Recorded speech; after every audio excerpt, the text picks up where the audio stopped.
नमस्कार, मैं सागर Mishra, city news में आपका स्वागत है। आज दिनांक 7 जनवरी सन 2012। कैसा रहा अब तक की खबरों का हाल? सबसे पहले देखते हैं हेडलाइंस। एमआईडीसी के एक फैक्ट्री में भीषण आग, करोड़ों का माल स्वाह।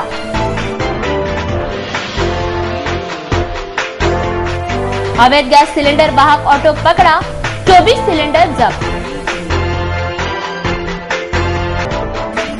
अंबेडकरी अनुयायियों ने पेट्रोल पंप का अतिक्रमण हटाया।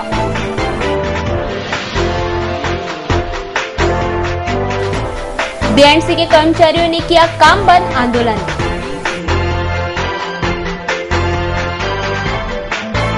शहर के होटल्स, बार हो गए रात 10 बजे बंद।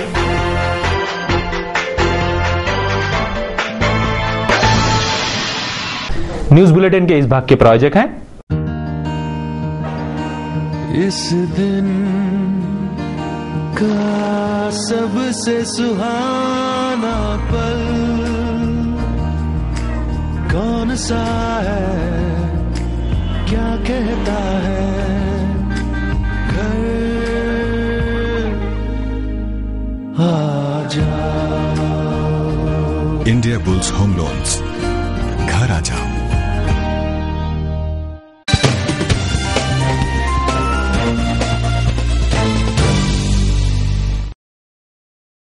ब्रेक के बाद आपका फिर से स्वागत है।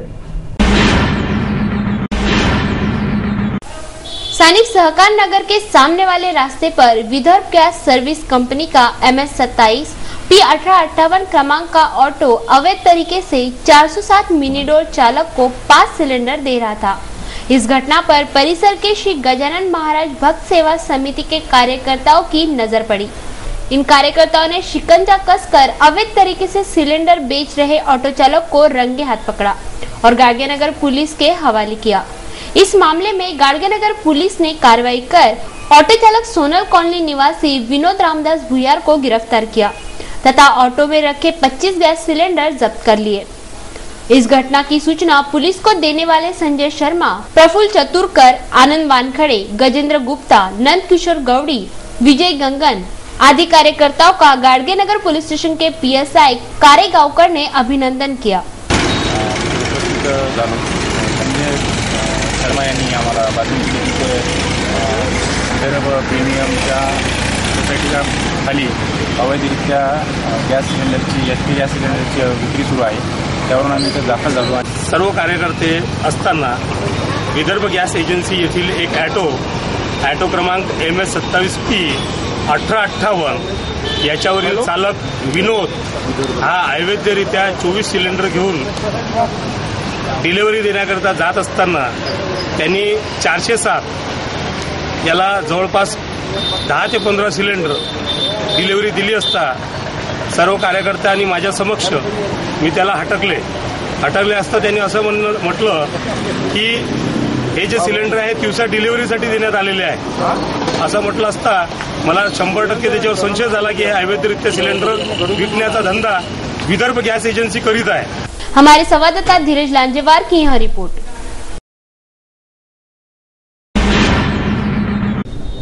MIDC स्थित एक कूलिंग इंडस्ट्रीज ने अचानक भीषण आग लग जाने के कारण करोड़ों रुपयों का माल जलकर खाक हो गया। जूना बाईपास रोड स्थित इंडस्ट्रियल क्षेत्र की कुलटेक एंटरप्राइजेस नामक बड़े कूलर व कूलिंग बनाने वाली फैक्ट्री में अचानक भीषण आग लगने के कारण करोड़ों रुपयों का माल स्वाहा हो गया। इंडस्ट्री के संचालक ने बताया कि कंपनी में काम शुरू था, मजदूर काम कर रहे थे कि फैक्ट्री के पिछले भाग में अचानक आग लग गई। यहाँ आग बुझाने आए दमकल विभाग को 8 गाड़ियों की मदद से लगातार 2 घंटे तक कड़ी मशक्कत करनी पड़ी। मौके पर पहुंचे अपने दल के साथ ACP महाजन ने बताया, आज 1 वाजताच्या सुमाराला कूलटेक म्हणून जे श्रीकृष्ण दंडे यांची फॅक्टरी आहे या ठिकाणी त्यांच्याकडे मॅक्झिमम पॅकिंग मटेरियल आणि केमिकल्स असल्यामुळे त्यांच्या गोडाऊनला आग लागलेली आहे। नुकसान सांगता येत नाही, आता त्यांचे केमिकल्स किती जळालेत आतमध्ये ठोकळे आणि स्टॉक काय होता त्याची माहिती घेऊन सांगता येईल, पण सध्याचा अंदाज मोठा आहे। त्यांचं म्हणणं आहे करोड जाईल म्हणून, पण तरी अंदाज घेतोय की काय शक्यता आहे। आग इतनी ज्यादा भीषण थी कि ठीक पीछे नूरुद्दीन मस्कटी की मस्कटी केमिकल इंडस्ट्रीज तक आग जा पहुंची, परंतु वक्त रहते इस इंडस्ट्री को बचाया जा सका। कूलिंग इंडस्ट्री में लगी आग में कितने करोड़ का माल खाक हुआ है यह निश्चित नहीं पता चल सका। हमारे संवाददाता सुदीप चौहान के साथ कैमरामैन रितेश औजेकर की यह रिपोर्ट। स्थानीय इरविन चौक स्थित भारत रत्न डॉक्टर बाबा साहेब आम्बेडकर पूर्णाकृति पुतला परिसर का सौंदर्यीकरण काम जारी है। इसी बीच परिसर के पेट्रोल पंप मालक ने अपना पेट्रोल पंप तुड़वाकर नया पेट्रोल पंप निर्माण कार्य किया, लेकिन यह पेट्रोल पंप मालक डॉक्टर बाबा साहेब आम्बेडकर स्मारक की 5 फुट जगह पर अतिक्रमण कर रहा है। इसका तीव्र विरोध आम्बेडकरी अनुयायियों ने किया। स्थानीय इरविन चौक से भारत रत्न डॉक्टर बाबा साहब आम्बेडकर पूर्णाकृति पुतला परिसर के सौंदर्यीकरण का काम जारी है, जहां एक स्मारक बांधकर इसका लोकार्पण आने वाले 14 अप्रैल अम्बेडकर जयंती पर किया जाएगा। लेकिन इसी सौंदर्यीकरण कार्य के बीच परिसर के पेट्रोल पंप मालक ने अपना पेट्रोल पंप तुड़वाकर नया पेट्रोल पंप निर्माण कार्य आरंभ किया और डॉक्टर बाबा साहब आम्बेडकर स्मारक परिसर की 5 फुट जगह पर अतिक्रमण किया। शहर के अम्बेडकरी अनुयायियों ने इसका तीव्र विरोध कर शनिवार को पेट्रोल पंप मालक द्वारा किया गया अतिक्रमण हटाया। बांधकाम नियम अनुसार कोई भी बांधकाम करने से पूर्व 5 फुट जगह छोड़नी पड़ती है, लेकिन पेट्रोल पंप मालक ने स्मारक को लगकर ही बांधकाम किया। इस बात से संतप्त अम्बेडकरी अनुयायियों ने सारा अतिक्रमण हटा दिया, जिससे परिसर में कुछ देर तनाव निर्माण हुआ। इस मामले में पुलिस ने कुछ कार्यकर्ताओं को मनपा परिसर से हिरासत में लिया। डॉक्टर आम्बेडकर स्मारक की जगह पर अतिक्रमण कर रहे पेट्रोल पंप मालक को छोड़कर पुलिस ने आम्बेडकरी कार्यकर्ताओं को गिरफ्तार किया, जिसका आंबेडकरी अनुयायी तीव्र निषेध कर रहे हैं। बिल्कुल बरोबर आहे, 135 अवेलेबल आहे।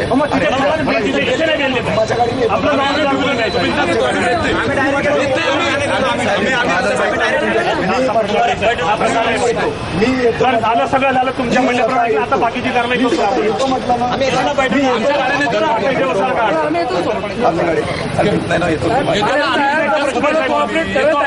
बीत नाही का प्रश्न आहे, मग आमच्या गाड्याची जबाबदारी कोण घेतो? जबाबदारीचा प्रश्न आहे। कोई जोर जबरदस्ती करके अगर बांधकाम करता है without prior permission of the municipal corporation Amravati, तो हम उसे जरूर रोकेंगे। गवर्नमेंट की उधर की जो जगह है लेफ्ट हैंड साइड पे, वो जो भी ये है उसने अपने कब्जे में ले ली और ये भी गवर्नमेंट की लैंड वो लेना चाहते। क्या नाम उनका गट्टा? आई थिंक सो गट्टानी उनका नाम है। अगर वो इस पुतले को विद्रूपता करता है और विद्रूपता के जैसा काम करता है तो हम किसे भी रोकने के लिए तैयार हैं, चाहे उसके लिए हर समस्या का सामना करने के लिए हम लोग तैयार हैं और डट के खड़े हैं। बीएंडसी के एक टेंडर प्रक्रिया में गड़बड़ी करने के मामले में पुलिस द्वारा 2 आरोपी बनाकर गिरफ्तार किए जाने से नाराज बीएंडसी के कर्मचारियों ने काम बंद आंदोलन किया।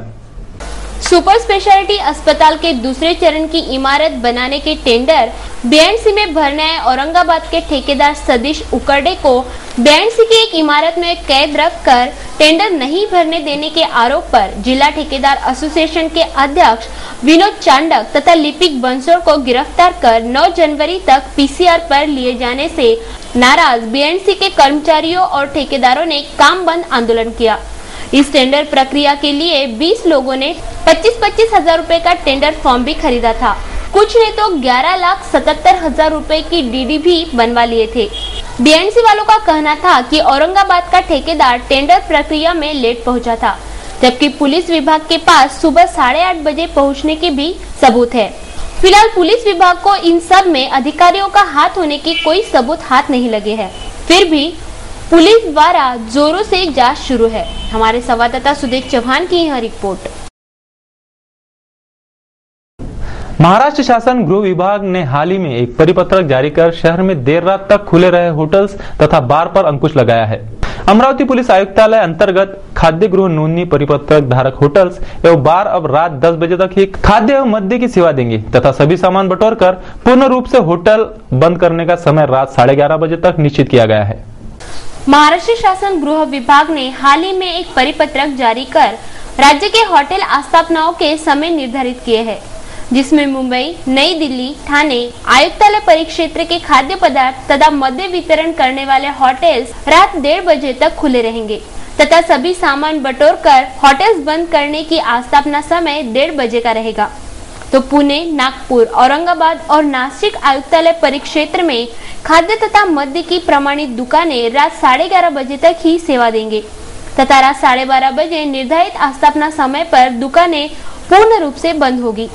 इसी आस्थापना के तहत अमरावती पुलिस आयुक्तालय परिक्षेत्र में खाद्य गृह नोंदणी प्रमाण पत्र धारक होटल्स तथा बार सिर्फ रात 10 बजे तक ही शुरू रहेंगे और आस्थापना के निर्धारित समय रात 11:30 बजे तक सभी सामान बटोरकर होटल्स बंद किए जाएंगे। इस जारी हुए परिपत्रक से देर रात तक खुले रहे होटल्स तथा बारों पर अंकुश लग गया है। ऐसी जानकारी एसीपी साखरे ने हमारे संवाददाता सुदेश चौहान को दी। ईटिंग आउट साठी आणि परमिट रूम साठी त्यामध्ये पुणे, नागपूर, औरंगाबाद आणि नाशिक आयुक्तालयाच्या परिक्षेत्रातील आस्थापनाच्या संदर्भात रात्र 11:30 वाजेपर्यंत खाद्यपदार्थ व मद्य पुरविण्यास हरकत नसावी आणि हॉटेल स्थापना 12:30 वाजता बंद करण्यात येईल। ठीक आहे। आणि उर्वरित महाराष्ट्राकरिता ज्यामध्ये अमरावती आहे त्यामध्ये रात्री 10 वाजेपर्यंत खाद्यपदार्थ व मद्य पुरविण्यास हरकत नाही आणि आस्थापना रात्री 11:30 वाजता बंद होतील असे शासनाचे आदेश आहेत परिपत्रकानुसार। तेच ना, आता पुणे, नागपूर, औरंगाबाद, नाशिक आयुक्तालय वगळता जे उर्वरित महाराष्ट्र आहे तर अमरावती येतं, त्यासाठी हेच आदेश आहेत की रात्री 10 वाजेपर्यंत आपल्याला खाद्यपदार्थ किंवा हे मद्य पुरविता येईल आणि त्यानंतर रात्री 11:30ला आस्थापना बंद होईल। आता जसं जसं रिन्युअल होते तसं सांगतो ह्या महिन्यापासून आता लगेच सुरू होतील, म्हणून ते आम्ही मोहीम पण घेतलेली आहे की लवकरात लवकर 15 तारखेपर्यंत सर्व रिन्युअलचे प्रकरण पूर्ण व्हावेत आणि तसे आम्ही समज दिलेली आहे त्यांना। समय हो चुका है एक छोटे से ब्रेक का, जल्द लौटते हैं इस ब्रेक के बाद।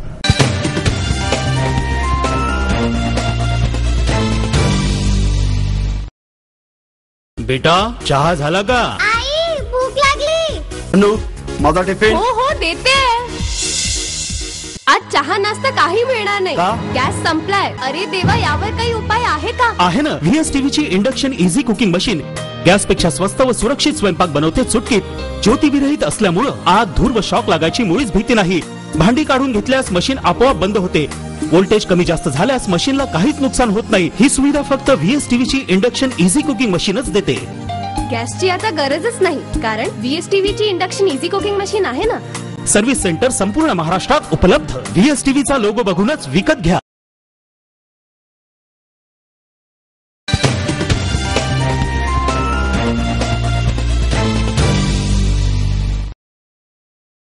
ब्रेक के बाद आपका फिर से स्वागत है।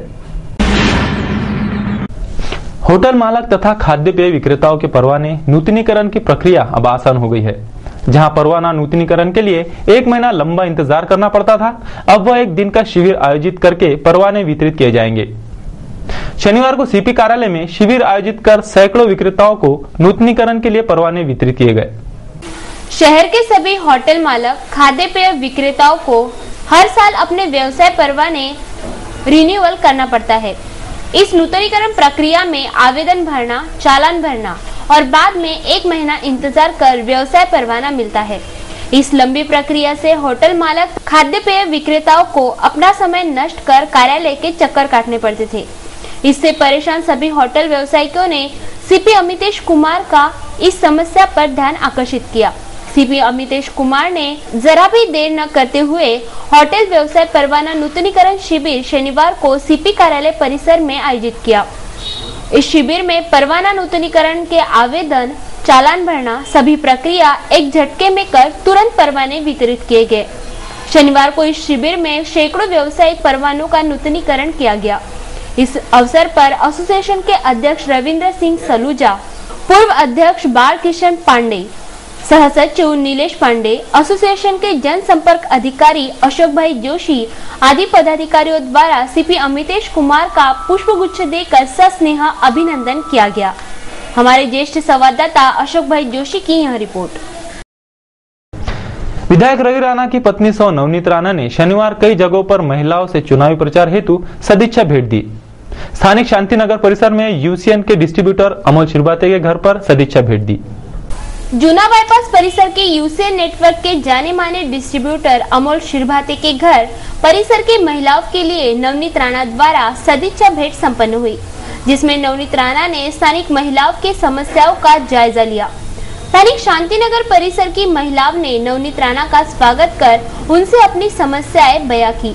चुनावी प्रचार हेतु कई जगहों पर नवनीत राणा ने इस प्रकार की सदिच्छा भेंट दी, जिससे महिलाओं में खासा उत्साह देखने को मिला।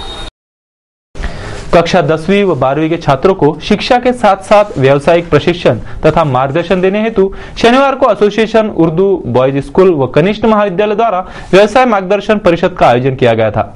इस परिषद में कई तज्ञ मान्यवरों ने छात्रों को व्यावसायिक विषयों पर मार्गदर्शन किया।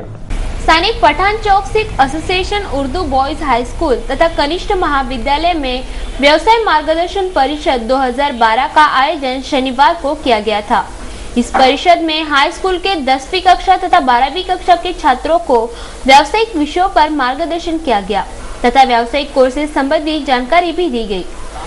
इस परिषद के प्रमुख मार्गदर्शक कमरुजमा साहब ने व्यावसायिक शिक्षा का महत्व समझाकर छात्रों ने तांत्रिक किमान कौशल्य विकसित करने पर जोर दिया।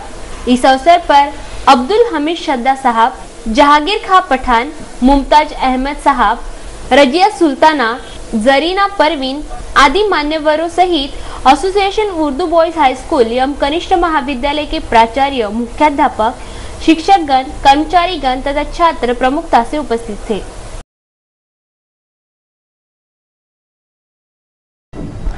अमरावती मनपा अंतर्गत आने वाले मनपा स्कूल के शिक्षकों का संगठन महाराष्ट्र राज्य प्राथमिक शिक्षण संघ ने शनिवार को अपना वर्धापन दिन मनाया। इस अवसर पर कई शिक्षक गणों के सत्कार भी संपन्न हुए। अमरावती मनपा अंतर्गत आने वाले मनपा स्कूल के शिक्षक गणों का संगठन महाराष्ट्र राज्य प्राथमिक शिक्षक संघ शिक्षकों के विभिन्न विषयों तथा समस्याओं पर कार्य करता है। शनिवार को स्थानीय राजापेट स्थित मनपा प्राथमिक स्कूल क्रमांक 8 में महाराष्ट्र राज्य प्राथमिक शिक्षक संघ का वर्धापन दिन मनाया गया। इस कार्यक्रम में मनपा स्कूलों के सेवानिवृत्त मुख्याध्यापक, शिक्षक, शिक्षिकाओं का सत्कार भी किया गया। इस अवसर पर मनपा उपायुक्त रमेश मवासी, एनडी चुलेट, योगेश पखाले सहित संगठन के पदाधिकारी, सदस्यगण प्रमुखता से उपस्थित थे। महाराष्ट्र राज्य प्राथमिक शिक्षक संघ के वर्धापन दिन के बारे में उद्धव वाकोडे ने अधिक जानकारी दी। 7 जानेवारी 2012 दरवर्षी आम्ही हा शिक्षक संघटना दिवस म्हणून साजरा करतो। कारण 1939 साली या दिवशी शिक्षक संघटनेची अखिल भारतीय शिक्षक संघटनेची स्थापना झाली होती आणि त्या दिवसाची आठवण म्हणून अमरावती मनपा शिक्षकांतर्फे हा शिक्षक संघटना दिवस म्हणून आम्ही साजरा करतो। आता या दिवसामध्ये आम्ही नेमकं काय करतो तर ही संघटना वर्षभर काय संघटनेनं कोणती कामं केलेली आहेत आणि प्रशासनाकडून काय कामं करून घेतली किंवा काय मागण्या मान्य केलेल्या आहेत हे वर्षभरात केलेल्या कामाचा आढावा हे आमच्या संघटनेतील लोकांना सांगितले। तसेच वर्षभरात नेमकं किंवा काय मागायचं आहे याचा सुद्धा अनुभव या दिवशी आम्ही करत असतो आणि एक कुठेतरी वर्षभरात एक वेळा सर्व सभासदांनी एकत्र यावे हा या मागचा उद्देश होता। आगामी 16 फरवरी को होने वाले अमरावती महानगर पालिका का चुनाव और रणसंग्राम अपने अपने पक्ष के उम्मीदवार उतारने हेतु सभी पार्टियों के उम्मीदवार चयन प्रक्रिया जारी है। पक्ष के कार्यालय में चुनाव लड़ने इच्छुक उम्मीदवारों के साक्षात्कार लेकर उन्हें पार्टी का आवेदन पत्र दिया जा रहा है। ऐसी ही प्रक्रिया कांग्रेस तथा भाजपा के जनसंपर्क कार्यालय में भी जारी है। आगामी मनपा चुनाव की रणनीति, उम्मीदवारों की घोषणा, पक्षीय गठबंधन आदि मुद्दों पर कांग्रेस के विधायक राव साहेब शेखावत तथा भाजपा शहर अध्यक्ष प्रदीप सिंगोर ने अधिक जानकारी दी। अभी हमको मुंबई बुलाया गया था। अध्यक्ष सावरकर साहब और मैं दोनों वहाँ गए थे। वहाँ मुख्यमंत्री जी और प्रदेश के अध्यक्ष माणिकराव जी ठाकरे साहब, महाराष्ट्र प्रदेश कांग्रेस कमेटी में मीटिंग हुई। वहाँ हमें फॉर्म्स दे दिए गए हैं। फॉर्म्स का देना आज से हमने शुरू कर दिया है। यहाँ कांग्रेस कमेटी ऑफिस में जहाँ हम बैठे हैं चौबड़वाड़ा, यहाँ से फॉर्म्स देना शुरू किया है।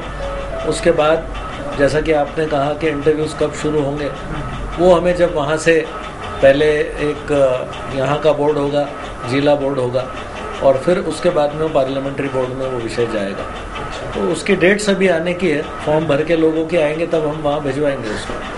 राष्ट्रवादी और कांग्रेस की युति होने की कुछ संभावना है? ऐसा है कि स्टेट लेवल पे राष्ट्रवादी और कांग्रेस दोनों नेता, मुख्यमंत्री, उप मुख्यमंत्री की बातचीत हुई है और वहाँ उनके लेवल पे कुछ जगह महानगर पालिकाओं में जैसे कि मुंबई है, वहाँ साथ में लड़ने की बात हो चुकी है। उसके लिए वो तो आपको, हमको सभी को ये बात पता है। जहाँ तक लोकल लेवल पर है वो निर्णय लोकल लेवल पर छोड़ा गया है म्युनिसिपल बॉडीज पे। वो निर्णय हमें भी दिया गया है। हम अपनी तैयारी स्थानिक लेवल पे 100 बड़ा वर्ग, जिसको आप कहोगे कि हम अपने बलबूते पे लड़ने की पूरी तैयारी कर रहे हैं। वैसे राष्ट्रवादी की तरफ से ऐसा बताया जा रहा है कि हमारी युति होने ही वाली है, ऐसा बताया जाता है, आपका क्या? मैंने उसका ही जवाब दिया अभी आपको कि स्टेट लेवल पे मुख्यमंत्री, उप मुख्यमंत्री, कांग्रेस के नेता, राष्ट्रवादी के नेता, उनकी बातचीत चल रही है। 5-5 लोग दोनों तरफ से सीनियर लीडर्स बैठ के बात कर रहे हैं और उन्होंने निर्णय लोकल बॉडीज पे छोड़ा है। अभी तक हमारी कोई चर्चा उनसे स्थानिक लेवल पे नहीं हुई है और हम अपनी तैयारी अपने बलबूते पे कर रहे हैं। अगर इस तरह का ऊपर से कुछ बात आती है तो उस पर, या यहाँ के लेवल पे कुछ बात होती है तो उसको हम देखेंगे, लेकिन आज हमारी तैयारी पूरे 87 सीट लड़ाने की चल रही है। तो डॉक्टर सुनील देशमुख जी और गुप्ता, जगदीश जी गुप्ता, इनका कुछ असर हो सकता है क्या आने वाले चुनाव में? अभी देखिए, ऐसा है, नहीं, चुनाव जब लड़ते हैं तो चुनाव सभी उम्मीदवार और सभी पार्टियां लड़ती है। मेरा कहना इतना ही है कि कांग्रेस एक नेशनल लेवल की पार्टी है, राष्ट्रवादी भी एक नेशनल लेवल की पार्टी है। जब एक पार्टी चुनाव लड़ती है तो बात अलग होती है, वो लोग भी समझते हैं, जनता भी समझती है। जी, आपको कितनी उम्मीद है कि आपने कितने उम्मीदवार चुनकर आ सकते हैं, कितनी सीटें? नहीं, मैं देखिए एकदम इतना जरूर आपसे कहूंगा कि ज्यादा से ज्यादा उम्मीदवार जो है हमारे आएंगे। हमको सिर्फ उम्मीद नहीं है, पूरा विश्वास है। और टोटल 87 सीट्स है, जिसमें से अमरावती और बडनेरा है। अमरावती में 51 सीटें हैं, बडनेरा में 36 सीटें, ऐसे मिलाकर 87 सीटें हो जाती है। और प्रभाग सिस्टम में 2 का प्रभाग है, तो उसमें हमको ज्यादा से ज्यादा सीटें प्राप्त करेंगे, क्योंकि माहौल अच्छा है, लोगों को पता है कि विकास कौन कर रहा है, यहाँ पर इतने सारे जो काम हो रहे हैं उसके बारे में लोगों को जानकारी है। उम्मीदवारों की लिस्ट कब तक हो जाएगी आप प्रसारित, आप बता सकते? नहीं, बहुत टाइम लगेगा, अभी बहुत टाइम है। 20 तारीख के आसपास, 20 के आसपास, 20 जनवरी की, और हम बीच बीच में बात करते रहेंगे आपसे। इसमें अभी और 5 से 6 दिन का समय लगेगा और आज ही हमारी एक महत्वपूर्ण मीटिंग हुई और इस मीटिंग में बड़ी सकारात्मक चर्चा हुई और हम करीब करीब नतीजे पर पहुंच चुके हैं, लेकिन पूरा फाइनल ड्राफ्ट बनने में थोड़ा समय लगेगा। आज हमने एक चीज तो क्लियर कर दी कि जो जगह पर भारतीय जनता पार्टी जीती है उस जगह पर भारतीय जनता पार्टी ही लड़ेगी। कैंडिडेट कौन होगा वो बाद में डिसाइड होगा, और जिस पर शिवसेना जीती है वो शिवसेना लड़ेगी, जिस पे आरपीआई जीती है वो आरपीआई लड़ेगी। ऐसी कुल 28 सीटें हैं, 15 भाजपा की, 11 शिवसेना की, 2 आरपीआई की, जो आज क्लियर हो गई, और बाकी भी सीटों के ऊपर चर्चा हो गई है।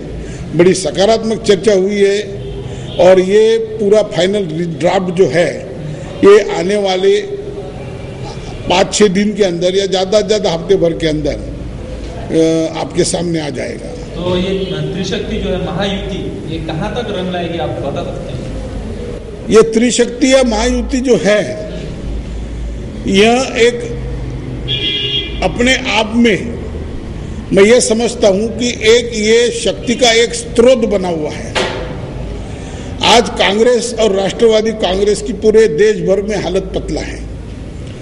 अनेकों भ्रष्टाचार, अकार्यक्षमता, महंगाई, और अमरावती शहर के अंदर भी मनपा के अंदर इनका 10 साल में जो परफॉर्मेंस रहा है वो इतना बुरा रहा है कि हर आदमी अमरावती शहर का इन लोगों से निजात पाने के लिए तैयार है और वे चाहते हैं कि कोई समर्थ युति उनके सामने प्रस्तुत होना चाहिए। और भारतीय जनता पार्टी, शिवसेना, रिपब्लिकन आठवले गठ, ये युति महायुति जो है, ये महायुति सभी जनता के सामने एक सशक्त पर्याय रखने वाली है और लोगों को और कहीं जाने की जरूरत नहीं। कांग्रेस और राष्ट्रवादी को नकारना है और महायुति को अपनाना है। यह भावनाएं जनमानस में बहुत ही प्रबल दिख रही है और ये जो युति की चर्चाएं हो रही है और जैसे युति का स्वरूप धारण कर रही है, वैसे जनमानस में एक खुशी की लहर मानो जैसे दौड़ रही है कि अब सही मानों में इस महानगर पालिका में कोई अच्छे शासन यहाँ पे आ सकता है। एक आखिरी सवाल कि चुनाव चिन्ह जो है, तीनों जो पार्टियां हैं उनमें से चुनाव चिन्ह किस पार्टी का रहेगा या फिर कोई अलग चिन्ह? चिन्ह तो अलग नहीं रहेगा, एक नहीं रहेगा, अलग अलग रहेगा। भारतीय जनता पार्टी के उम्मीदवार कमल के चिन्ह पे लड़ेंगे, शिवसेना के उम्मीदवार जो है उस धनुष बाण पे लड़ेंगे और आरपीआई वाले जो है उनको जो भी चिन्ह मनोनीत होगा वो चिन्ह पे वे अपनी सीटें लड़ाएंगे। तो आपको कहाँ उम्मीद है कि कितने आपकी जो सीटें हैं कहाँ, कितने जगहों पर आप लड़वाने वाले हैं सीटें और कितनी उम्मीद है आपको आने की? पूरी जो सीटें हैं उसमें से तकरीबन 40 से 45 सीटें भाजपा लड़ेगी, 25 से 30 सीटें शिवसेना लड़ेगी और करीबन 5 से 7 सीटें आरपीआई आठों को दी जा सकती है। अभी अंतिम फैसला होना बाकी है और मुझे उम्मीद है कि भाजपा की कम से कम 25 या उससे ज्यादा सीटें इस अमरावती शहर में चुन के आने की भारी संभावना है।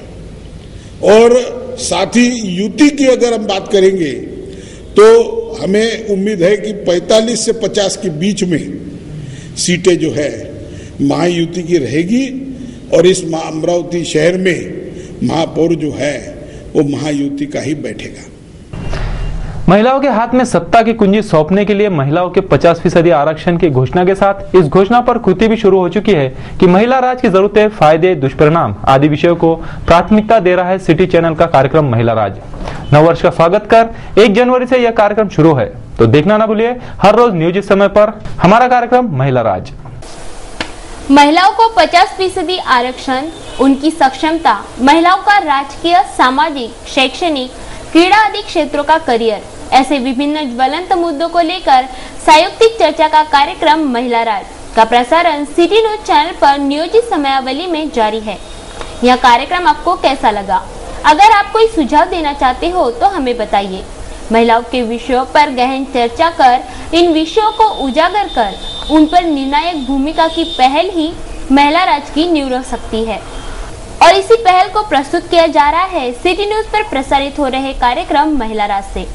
इस कार्यक्रम की अगली कड़ी में प्रस्तुत है डॉक्टर मोना चिमोटे का साक्षात्कार। सहज मला अनेक लोकांनी प्रश्न विचारले की आता मिलिंद चिमोटे जर राहणार नसतील आणि त्यांना जर व्यवस्थेमध्ये राहता येत नसेल तर तुम्ही उभं राहणार का?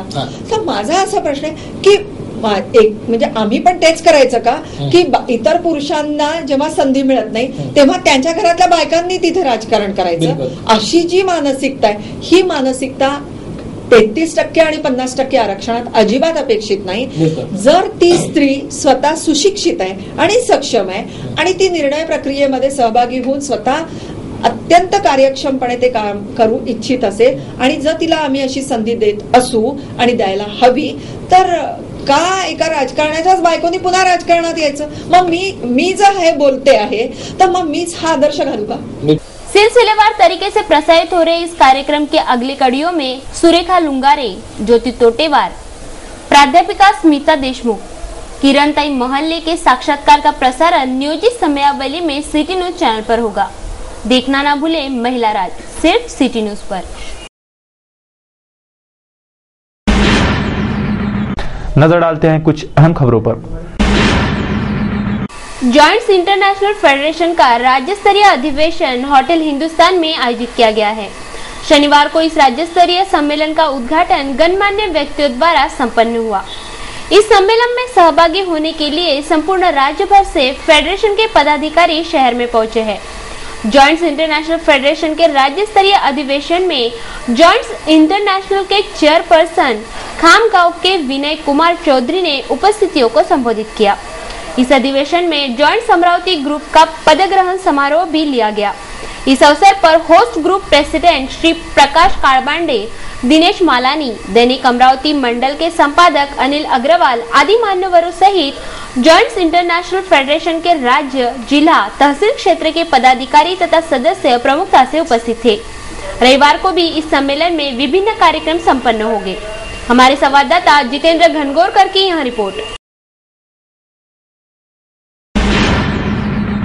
अमरावती जिले के प्राथमिक शिक्षकों के प्रलंबित समस्याओं का जल्द ही निपटारा करने के उद्देश्य से महाराष्ट्र राज्य प्राथमिक शिक्षक समिति द्वारा जिला परिषद कार्यालय पर शनिवार को धरना आंदोलन किया गया। इस धरना आंदोलन कर रहे शिक्षक गणों ने चट्टोपाध्याय प्रकरण को स्वीकृति देकर एरियर्स निकालने की, स्थलांतरित शिक्षकों के प्रवास भत्ता देने की, वेतन समानीकरण प्रकरण निपटाने तथा पगारवाद, विभिन्न भत्ते तथा सेवानिवृत्ति शिक्षकों को शेष छुट्टियों का लाभ मिलने आदि महत्वपूर्ण मांगों का ज्ञापन जिला परिषद के मुख्य कार्यपालन अधिकारी को सौंपा। इस अवसर पर महाराष्ट्र राज्य प्राथमिक शिक्षक समिति के पदाधिकारी तथा शिक्षकगण बड़ी संख्या से उपस्थित थे।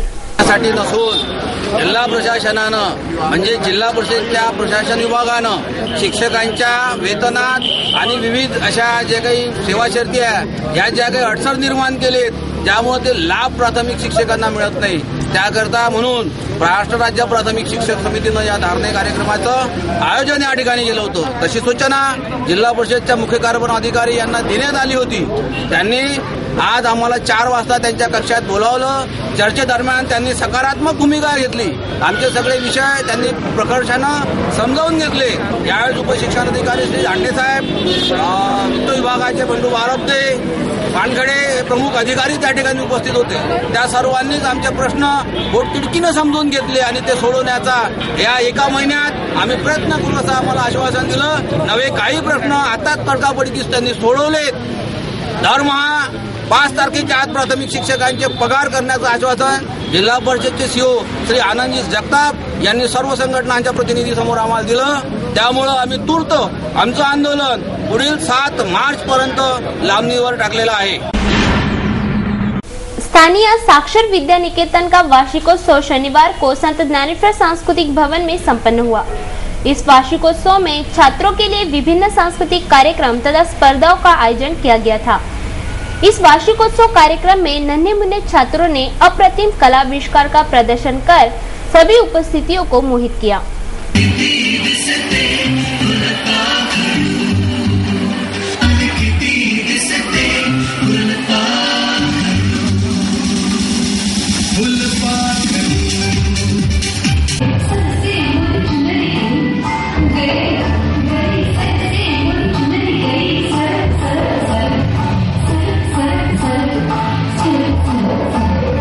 इस सम्मेलन में नृत्य, गीत संगीत, वादन, नाटिका आदि सांस्कृतिक कार्यक्रमों का मिलाप भी देखने को मिला। इस अवसर पर साक्षर विद्या निकेतन के शिक्षकगण, कर्मचारीगण, विद्यार्थीगण तथा पालक वर्ग बड़ी संख्या में उपस्थित थे।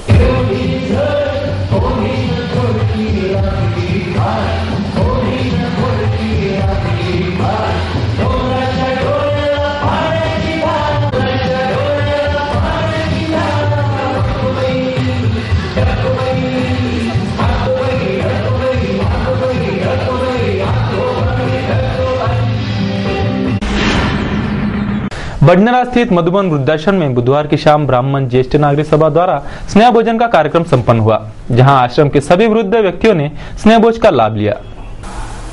श्री सरयू पारिन ब्राह्मण ज्येष्ठ नागरिक सभा ने अपने सामाजिक कार्य का परिचय देते हुए बुधवार की शाम स्थानीय मधुबन वृंदावन में स्नेह भोजन कार्यक्रम आयोजित किया था। इस स्नेह भोजन कार्यक्रम में आश्रम के सभी वृद्धों ने स्नेह भोज का लाभ लिया। इस अवसर पर देवराज तिवारी, देवनारायण दुबे, राकेश मिश्रा, सूरज चौबे, शीला तिवारी, अनुपमा तिवारी, कांचन भांबोरे तथा मधुबन वृद्धाश्रम के निवासीगण प्रमुखता से उपस्थित थे।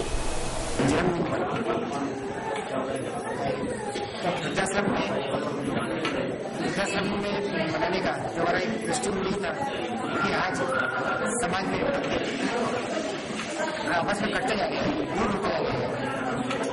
हमारा उद्देश्य है कि सब एक दूसरे जुड़े और वृद्धों का आशीर्वाद ही जीवन को सही दिशा दे सकता है।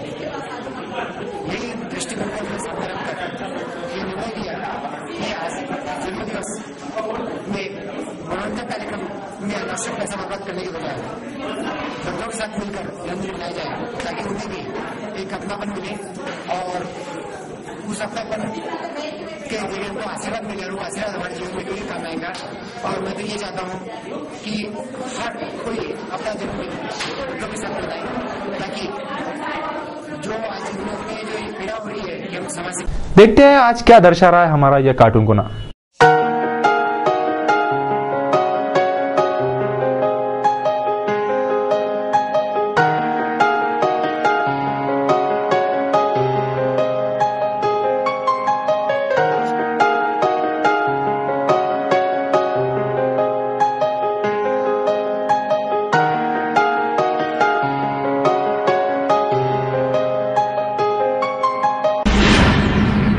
कैसा रहा अब तक की खबरों का हाल, देखते हैं हेडलाइंस।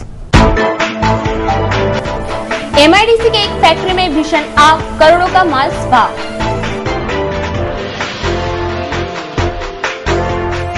अवैध गैस सिलेंडर वाहक ऑटो पकड़ा, 24 सिलेंडर जब्त। अंबेडकरी अनुयायियों ने पेट्रोल पंप का अतिक्रमण हटाया।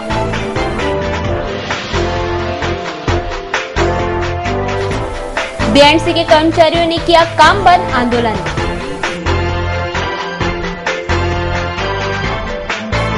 शहर के होटल्स, बार हो गए रात 10 बजे बंद।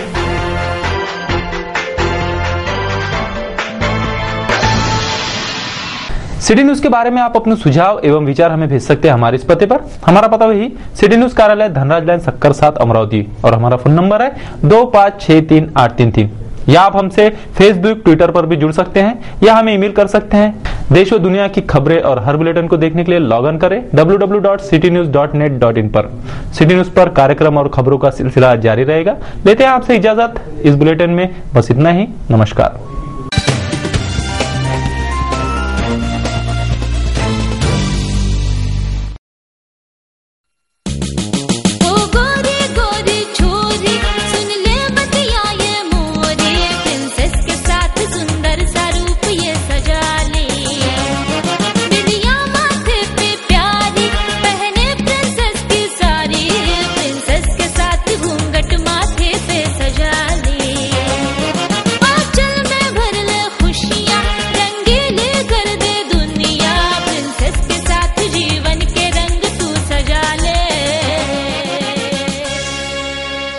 शादी की खुशियां मनाइए प्रिंसेस के संग। डिजाइनर शालू, साड़ी, घाघरा ओढ़नी, Paithani, dress material, coat suit, sherwani, Jodhpuri, सारे सपने सजाए प्रिंसेस। प्रिंसेस जयस्तंभ अमरावती।